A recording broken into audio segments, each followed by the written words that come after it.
Hello everyone, welcome to I exam भी students. बहुत स्वागत है आप सभी का। मेरा नाम है कैलाश तिवारी।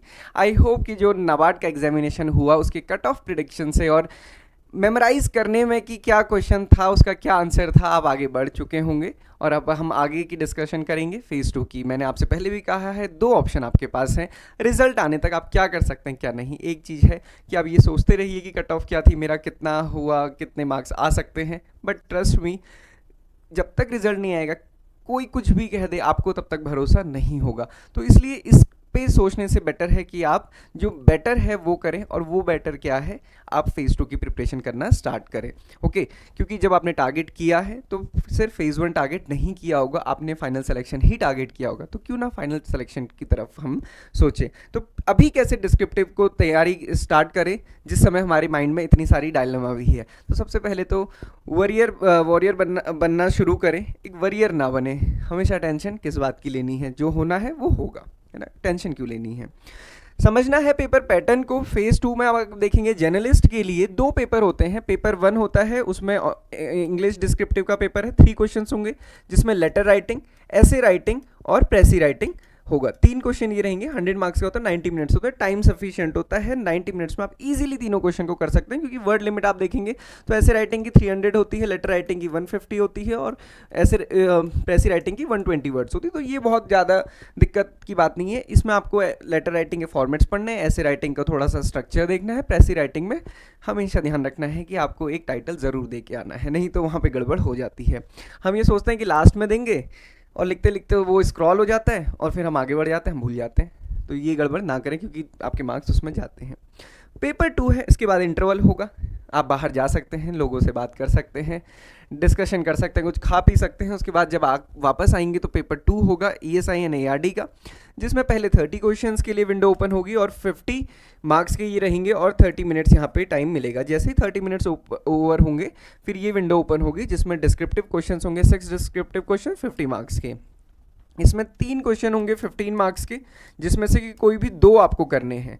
सिमिलरली 3 क्वेश्चन होंगे 10 मार्क्स के, जिसमें से कि कोई भी 2 आपको करने हैं। तो ये 2 इंटू 15 30 मार्क्स हो जाएंगे, और 2 इंटू 10 ये 20 मार्क्स हो जाएंगे। तो टोटल 50 मार्क्स का डिस्क्रिप्टिव पार्ट रहेगा।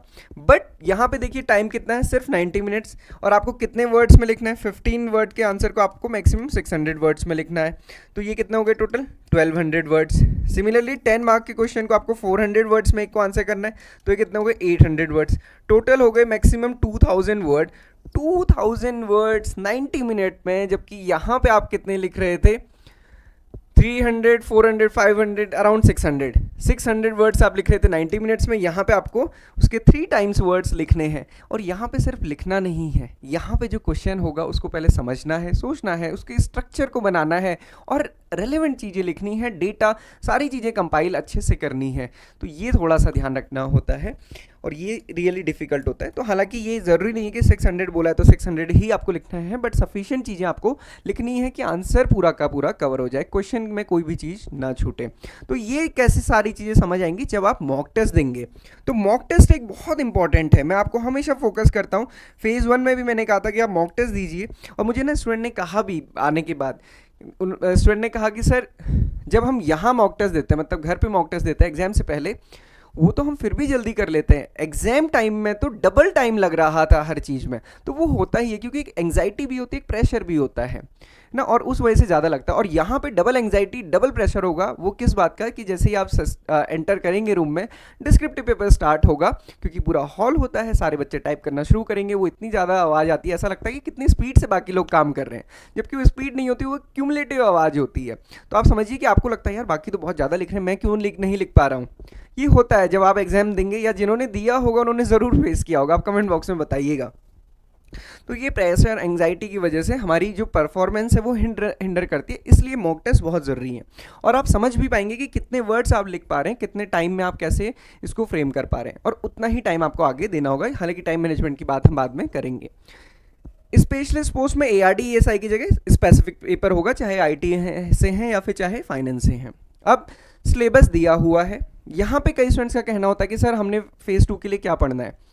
फेज़ 2 के लिए क्या, फेज़ 2 के लिए वही पढ़ना है जो फेज़ 1 के लिए पढ़ा था। क्यों? क्योंकि फेज़ 1 में हमने वही पढ़ा था जो फेज़ 2 के लिए सिलेबस दिया हुआ है।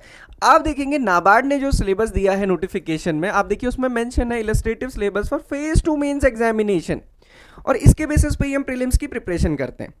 तो ये है कि आपने जो पढ़ा है वही आपको रिवाइज करना है, नया कुछ नहीं पढ़ना है। ESI में वही टॉपिक्स हैं, ARD में भी वही टॉपिक्स हैं जो हमने प्रीलिम्स में आपको पढ़ाए थे। तो अब आपने तब सारी चीज़ें पढ़ ली हैं, समझ ली हैं, अब आपको ध्यान किस पे देना है, डिस्क्रिप्टिव राइटिंग पे। डेली का टारगेट अपने आपको देना है, और इसी की प्रिपरेशन को समझने के लिए मतलब मॉक टेस्ट ज़रूरी है, प्रीवियस ईयर पेपर भी देखना बहुत ज़रूरी है, क्योंकि आप प्रीवियस ईयर पेपर देखेंगे वहाँ पे भी आपको पैराग्राफ दिए होते हैं, उसके बेसिस पे 2 मार्क के क्वेश्चन होते हैं। तो लास्ट टाइम आप देखेंगे ऑब्जेक्टिव पार्ट में एनिमल हस्बेंड्री के क्वेश्चन थे, ENAM से क्वेश्चन था, PKVY से, PMAY से, नमस्ते से और इकोनॉमिक सर्वे से, मतलब डायनेमिक टाइप का पेपर। डिस्क्रिप्टिव में देखिए PMMSY का 15 मार्क्स का क्वेश्चन, सोशल फॉरेस्ट्री का क्वेश्चन, NRLM का क्वेश्चन, और ये क्वेश्चन सब हमने लास्ट टाइम भी डिस्कस किए थे, यूट्यूब में भी डिस्कस किए थे, अपने लाइव क्लासेस में भी डिस्कस किए थे। PDS का सिस्टम, इंक्लूसिव ग्रोथ का, पोस्ट ग्लोबलाइजेशन का। तो अगर आप डेली अपने आप को टारगेट देते हैं तो ये सारी चीज़ें कवर होती हैं। कैसे डेली टारगेट देना है वो मैं आपको बताऊंगा, बट उससे पहले मैं आपको बता दूं कि हमारा जो iExamB में हम अभी अपनी फेज़ 2 की प्रिपरेशन स्टार्ट करने वाले हैं। उसके लिए जो हमारे डेडिकेटेड, देखिए कोर्स में सारी चीज़ें ऑलरेडी प्रेजेंट है, डिस्क्रिप्टिव पार्ट हमने स्पेशली फोकस किया हुआ है ऑलरेडी। हमारे कोर्स में हर एक टॉपिक के लिए आपको डिस्क्रिप्टिव क्वेश्चंस, आंसर्स प्लस कुछ क्वेश्चंस प्रैक्टिस के लिए मिल जाएंगे, और पूरा का पूरा एक हम कहते हैं सिस्टम हमने वो बनाया हुआ है जहाँ पे आप वेबसाइट पे ही आंसर को टाइप करके सबमिट कर सकते हैं, ताकि आपको एग्जाम के टाइप चीज़ें अपनी समझ आएँ और आप खुद से अभी से प्रैक्टिस कर सकें। ये हमारी लाइव क्लास का शेड्यूल है, टेंटेटिवली रिजल्ट आने से पहले। रिजल्ट आने के बाद हमारी क्लासेस ये डेली होंगी। अभी हमने ऑल्टरनेट डे में क्लासेस रखी हुई है ARD, ESI और डिस्क्रिप्टिव इंग्लिश की। तो ये अभी हमारी क्लासेस मंडे से शुरू होने वाली हैं। जितने भी एनरोल्ड स्टूडेंट्स हैं, क्योंकि कई सारे स्टूडेंट्स की क्वेरी आ रही थी कि सर कब से वो डेडिकेटेड क्लासेस शुरू होंगी, तो वो 23rd से होंगी, और भी बाकी जो स्टूडेंट्स एनरोल करना चाहते हैं वो कर सकते हैं। इस बार हमने एक नई चीज़ स्टार्ट की है, कल से वो हम पूरा फुली स्टार्ट करेंगे। डेली एक टारगेट दिया जाएगा। टारगेट क्या है, आपको एक आर्टिकल दिया जाएगा, वो न्यूज़पेपर की कटिंग हो सकती है, वो PIB की कटिंग हो सकती है, वो किसी रिपोर्ट की कटिंग हो सकती है, और वो आपके सिलेबस से रेलेवेंट होगी, और उसके बेसिस में मतलब आपको उसको पढ़ना भी है। तो पढ़ने का बेनिफिट क्या होगा कि आप जो भी टॉपिक पढ़ेंगे एक अंडरस्टैंडिंग आपको आएगी, कंटेक्चुअल अंडरस्टैंडिंग भी आएगी, क्योंकि डिस्क्रिप्टिव के लिए वो बहुत ज़रूरी है। और उसके बेसिस पे या फिर उस टॉपिक से रिलेटेड 2 क्वेश्चन आपको दिए जाएंगे, एक स्टैटिक टाइप, एक डायनामिक टाइप, और वो आपको शाम तक करना है। टारगेट ही आपको दिया जाएगा, मर्जी तो अगेन आपकी, ये करे ना करे, बट जो सीरियस स्टूडेंट है वो वाकई में करते, क्योंकि कई सारे स्टूडेंट अभी भी सबमिट करना शुरू कर दिया। मतलब मुझे तो कई सारे स्टूडेंट का मेल आता है कि सर ये क्वेश्चन को चेक कर दीजिए। सो वो आपको देखना है। तो हम अपने टेलीग्राम ग्रुप पे भी इसको शेयर करेंगे, ताकि आप वहाँ पे भी डिस्कस कर सकें कैसे इसको करना है, क्या नहीं करना है। हालांकि टेलीग्राम ग्रुप पे हर टाइम प्रेजेंट होकर आंसर देना हमारे लिए तो बहुत मुश्किल है। ओके, सो जैसे ये एक क्वेश्चन, ये एक आर्टिकल है, ये आर्टिकल बजट के टाइम का है, द हिंदू का आर्टिकल है। A budget without a vision for agriculture, मतलब एक ऐसा बजट जिसमें एग्रीकल्चर के लिए कोई विजन ही नहीं है। नेगेटिव सेंटेंस से लिखा हुआ है, या फिर हम कह सकते हैं कि नेगेटिव टाइप अप्रोच है, बट ये इंपॉर्टेंट है। क्यों इंपॉर्टेंट है? जब आप ये पढ़ेंगे तभी आपको चैलेंजेस समझ आएंगे कि क्या चैलेंजेस हैं एग्रीकल्चर में, है ना। तो अगर देखिए क्वेश्चन मैंने फ्रेम किया है, Indian agriculture growth, a journey of achievements and challenges. तो एक अचीवमेंट्स के बारे में तो आप बहुत सारी चीज़ें बता सकते हैं, क्योंकि हम स्कीम्स पढ़ रहे हैं, हम बेसिकली अचीवमेंट साइड ही पढ़ रहे हैं, बट चैलेंजेस क्या है एग्रीकल्चर हमें समझ ही नहीं आते हैं। हम जब लिखना शुरू करते हैं तो एक ही या 2 बात को स्टूडेंट कई बार में रिपीट कर देते हैं, जबकि 50% क्वेश्चन में वही आंसर करना होता है। तो चैलेंजेस में सिर्फ ये नहीं है कि पानी कम हो रहा है, क्लाइमेट चेंज हो रहा है, इसके अलावा भी बहुत सारे चैलेंजेस हैं। तो वो चैलेंजेस यहाँ पे मेंशन किए हुए हैं। तो ये ऐसा कंटेक्चुअल स्टडी करने से आपकी एक डिस्क्रिप्टिव के लिए अच्छी प्रिपरेशन होती है, और उसके साथ साथ इंटरव्यू के लिए अच्छी प्रिपरेशन होती है। Then prospects of income doubling of farmer, DFI commission, जो हम बोलते हैं doubling of farmers income commission आया था, 2022 का टारगेट था, उसमें क्या हुआ, क्या उसमें चल रहा है। तो ये सारी चीज़ें आपको इससे पता चलती हैं। तो ये हमने टारगेट किया है कि हम आपको पूरा का पूरा आर्टिकल देंगे। आप मुझे कमेंट बॉक्स में बताइए कि कितने स्टूडेंट्स इसके लिए इंटरेस्टेड हैं, और हम इसको आपको मेल पे भी शेयर करेंगे। और आपके कोर्स में एक स्पेशल टैब बनाया जाएगा डेली डिस्क्रिप्टिव टारगेट करके, उसमें ARD का एक आर्टिकल होगा और एक आर्टिकल ESI का होगा। दोनों के बेसिस पे दोनों 2-2 क्वेश्चंस आपको दिए जाएंगे। ये आपको डेली टारगेट करना होगा आपकी डिस्क्रिप्टिव अप्रोच के लिए। ओके, सो इसके अलावा जो हमारा नाबार्ड का टेलीग्राम ग्रुप है वहाँ पे भी हम शेयर करेंगे। आप देख भी सकते हैं कि अभी सुशील रगड़े सर ने ये शेयर किया था। सर एक्चुअली ऐसी चीज़ें शेयर करते रहते हैं, तो आप उस ग्रुप को भी ज्वाइन कर सकते हैं। अब देख सकते हैं कि लास्ट टाइम भी हमने ये क्वेश्चंस डिस्कस किए थे और ये एग्जामिनेशन में भी आए। इस बार भी ये क्वेश्चन प्रीलिम्स में भी आया था, लास्ट टाइम भी आया था। टॉपिक क्या है? टॉपिक सिलेबस का है प्रॉब्लम्स ऑफ ड्राईलैंड एग्रीकल्चर, और ड्राईलैंड एग्रीकल्चर में ये चीज़ें आती हैं। ड्राईलैंड फार्मिंग, इसके वीडियो हमने पहले बनाया हुआ है, तो आप उसको देख सकते हैं अगर कंसेप्ट आपको पढ़ना है। इसके बेसिस पे क्वेश्चन देखिए, what is the classification of agriculture based on the annual rainfall, mention the challenges of farming in dryland areas. तो आप ये जब इसको पढ़ेंगे उसके बेसिस पे आप आंसर कर सकते हैं। तो सबसे अच्छी अप्रोच क्या होती है प्रैक्टिस के टाइम पे? आप क्वेश्चन पढ़िए, उसका इलस्ट्रेटिव आंसर है वो भी पढ़ लीजिए, उससे रिलेटेड जितनी चीज़ें मिलती हैं सारी कुछ पढ़ लीजिए।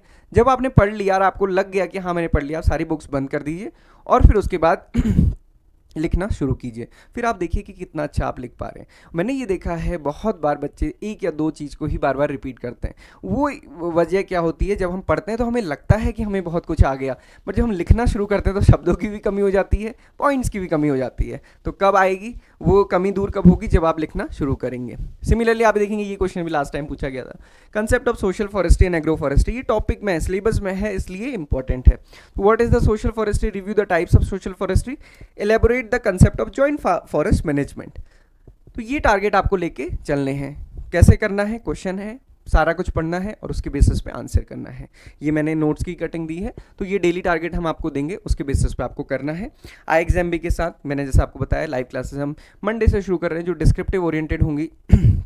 उसके अलावा आई एग्जाम भी आपको स्पेशल ये प्रोवाइड करता है जहाँ पे मॉक टेस्ट आप बिल्कुल एग्जाम की तरह यहाँ पे दे सकते हैं सिस्टम में टाइप करके, और कोई वर्ड फाइल में या फिर किसी में आपको शेयर नहीं करना है, मेल नहीं करना है, पोर्टल पे देना है और उसका फीडबैक हम आपको देते हैं, उसको इवेलुएट करके आपको देते हैं और उसकी एक एनालिसिस भी आपको मिलती है। और रेगुलर लाइव क्लासेस में तो हम उसको डिस्कस करते ही करते हैं। तो अभी आपको 45% ऑफ मिल जाएगा अगर आप लेना चाहते हैं तो। बट क्वेरी होती है कि सर अगर सिलेक्शन नहीं हुआ इन केस, तो हमने आपको बताया कि उसमें 100% रिफंड होगा, कोई कंडीशन नहीं है उसमें। सिंपल सी कंडीशन है कि रिजल्ट आने का, फेज़ 1 का रिजल्ट आया, मान लीजिए कि आपका नहीं हुआ, ऐसा ना ही हो तो ही अच्छा है आपके लिए भी हमारे लिए भी। आपको 24 आवर्स के अंदर बताना है और वो आपको रिफंड कर दिया जाएगा। ओके, सो फेज़ 2 की प्रिपरेशन आप अभी से शुरू कर सकते हैं बिना किसी टेंशन के, क्योंकि हमें जनरली यही टेंशन होती है कि अभी हम शुरू कर देंगे, इन केस सिलेक्शन नहीं हुआ तो वैसे ही हमें दुख होगा, फिर एक ये फाइनेंशियल बर्डन और हो जाएगा। तो वो फाइनेंशियल बर्डन नहीं होगा, ये हमारी गारंटी है। Okay, so this is all for today. Mock test आप हमारी वेबसाइट पे अटेम्प्ट कर सकते हैं, ऐप डाउनलोड कीजिए, वहाँ पे आप सारी चीज़ों को अटेम्प्ट कर सकते हैं। सो this is all for today. Thank you everyone for watching this video. किसी भी डाउट क्वेरी क्वेश्चन के लिए आप हमसे कनेक्ट कर सकते हैं। Thank you.